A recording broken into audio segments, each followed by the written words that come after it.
Lagi ko na hinihilo. Yung sabi, vertigo. Lagi kang nahihilo. Kailan ka ba nagkaganyan? Paano na ba lang? 6 na buwan na. Pag humihiga ka ba, parang gumigewang ka? Tapos minsan parang dinuduyan ako yung ulo. Yan. Positive. Positive. Hindi pa kasi si Sir sigurado eh.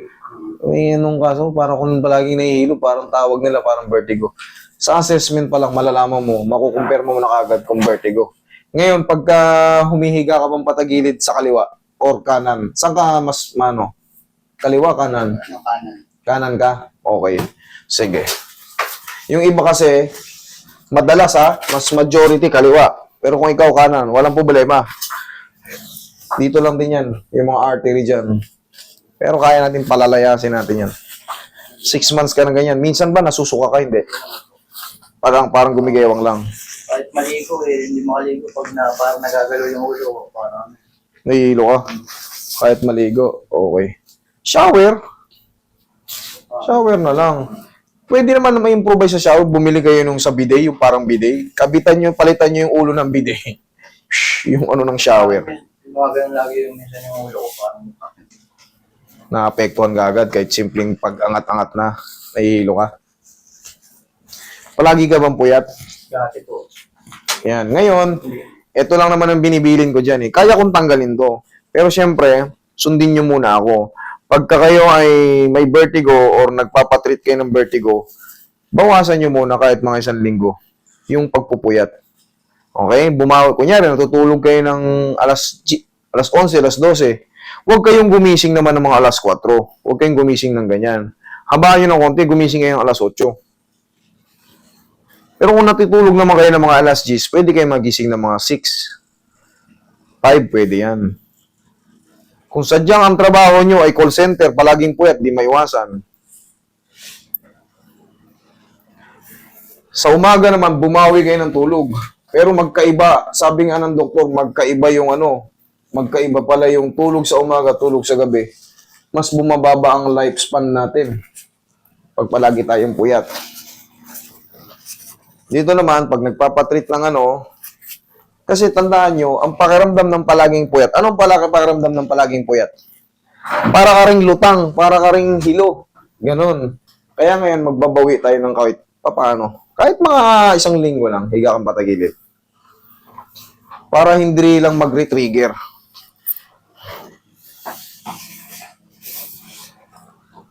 Relax lang. Kabilang side.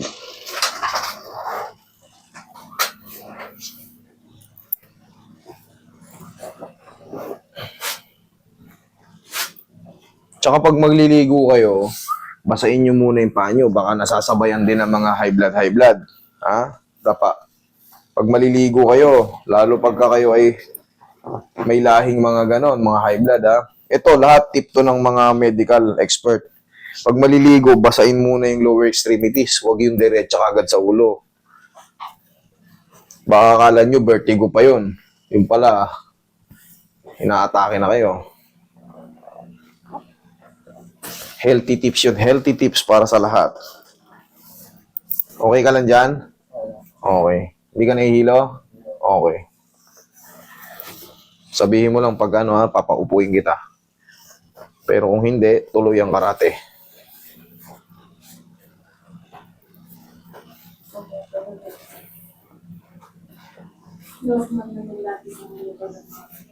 Normal naman ng mga laboratory niya. Okay. Talagang vertigo lang. Nagpatitis ka lang nga. Bakit? Yung sa gilong nga, hindi nawawala. Okay. Tama rin yun. May punto kayo kasi baka mamaya baka mamaya mga beer brain aneurysm na pala o kung ano. Diyan ka lang ha. Nga niya, pinaano na, wala rin. ENT talaga ang Bakit? Hindi daw siya nakapaliste. Okay. Sabi ko, kailangan mo. Taga saan ba kayo? Sa Bulacan. Sa Bulacan? Saan banda dyan? Sa Marilao. Sa may... Okay. Okay, relax lang ha. Inhale. Exhale. Isa pa. Huwag mong pigilin. Okay, inhale. Exhale. Thank you. Yan. Kailangan kasi yung tugma. Huwag niyong lalabanan. O kaya huwag niyong idodouble Kailangan yan. Mararamdaman nyo yan, talagang parang may mahahatak dyan sa inyo. Yun yung magpapasingaw ng mga compression nyo dyan, yung mga artery nyo dyan, para mawala yung hilo nyo. Yung iba kasi, pag gumano, no, gumaganon ka rin ba? Pag nakakayo ko, Kumakain ako. Nahihilo na ako agad eh. kahit kumakain, nahihilo. Nakakatakot kasi yung ganyang pakiramdam, parang alam mo, aatakihin ka. Ngayon naman talagang parang, uy, nahihilo ko. Tapos minsan parang dumidilim yung... Pag-ano ka na ngayon, sasabayan ka na ngayon ng kaba, palpitation. Pagka pero okay naman yung ano niya, di ba? Ang maganda, okay yung blood pressure mo kasi minsan pag nagsasabay, mabataas eh. nagbagagan ganon. Depende sa kaba. Mataas na mataas. Ay, okay lang yun. Okay po. Ang mahalaga, hindi ka dun madadali kasi pagka high blood pressure, may stroke na kakambal yun eh. Ang mahalaga, mababa.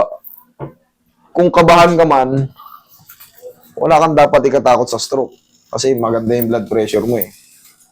Yun ang kahalagahan ng parang medyo low blood.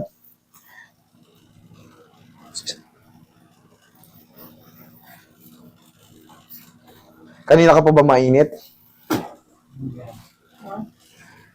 May sinat si sir. Malamig gano'n. Kanina. Nilalamig ka kanina? Hindi. Minsan malamig lagi yung palad ko tsaka yung talampakan ko eh.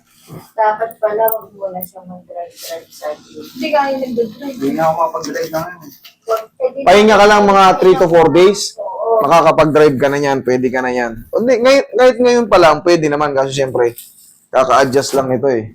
Ano na kasi, mababawasan na yung hilo mo nito. Maaring kunting-kunti na lang. Tapos, pag napahinga pa ng mga ilang araw, dire-diretso na yan. Baka ka-cellphone niya ka ako yun.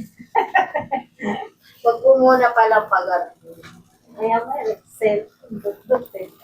Para gumana. Wala, lahat na tayo. Hindi na maiwasan lahat tayo nagsiselfone. Pero siyempre, yung puyat. Kung wala ka naman ng ginagawa, huwag ka lang scroll lang scroll. Alas 3 na eh. Umaga na ako natutulog eh. Very good. Bumawi tayo ha, idol, kahit mga 1 linggo lang. Isang linggo. Oo. Tsaka na tayo magpuyat pag fully recover na tayo. Hindi naman natin maiwasan ang hindi magpuyat eh, lalo kung wala naman tayong... Ay, ano bang masakit sa'yo?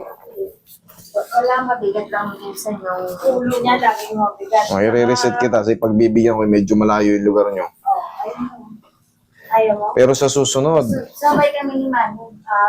yun pala, doon na lang, sige. Ganun. Papalis. Ang sabi niya, pagkatapos na ng birthday ni Lino.